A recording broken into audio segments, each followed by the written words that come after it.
I want you to just keep this in your mind when you're talking with the large language model or prompting ChatGPT, right? This is what it should look like. It should look, your interactions are like this. This is collaborative sense making, right? And you can even ask ChatGPT, what is collaborative sense making, and how can we look at this from an AI assistant, human and machine co-creation? And so a lot of times people look at ChatGPT as just this unilateral information extraction, right? You only just grab information out of it. And you shouldn't. You should look at this as a collaborative tool, something that helps improve whatever line of thinking that you have. And so if you see these interactions, right, you give it information, it goes in here and does its algorithm and produces something, and then you evaluate it, and then you throw it back and it gives you something back, and then you negotiate and you give feedback.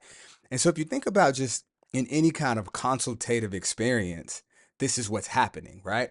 You give it information, or you give a consultant information, and then they provide feedback, and then you go back and forth. And so you should think of Chat GPT in this way.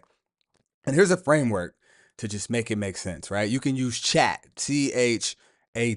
And so chat the C in chat is context. Anytime you're interacting with ChatGPT or a large language model, you need to give it context. And you can give it context in a couple different ways, by providing documents to it or telling it the story of what it is that you're trying to accomplish. You start there. And then the H is going to be, how do you want it? How do you want it?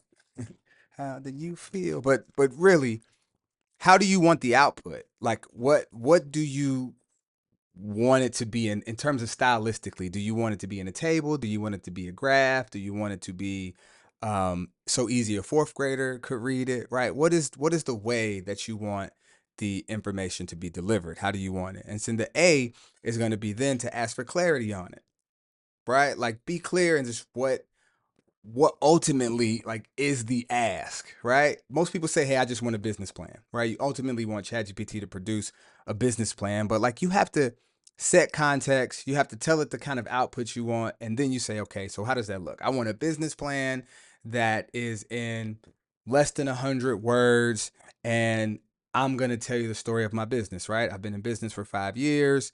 I have been able to sell this many units. This is how much it costs me to be able to do it. This is what city I'm in. And I bet you that produces a much better answer than you just saying, hey, I want to be able to create a business plan. What do I need? Right? So you give it context, you tell you how you want the output, and then you ask, like, you have a specific ask. And then the T is then to be able to tweak and iterate. And so that's this collaborative sense making, right? That's this being able to tweak and iterate your responses. You may have to give more context. You may have to ask more clarifying questions to make sure ChatGPT understands, or you may have to change the output to have something to stylistically that communicates what it is that you want to know. And I know, so we said a lot about this, but take these, man, take these kind of things and work through them as thoughts in ChatGPT, just to start developing how you'll get a sense of how these things work and how you can manipulate and influence it, because you should really be manipulating ChatGPT, it not manipulating you. So let me know what you guys think. Peace.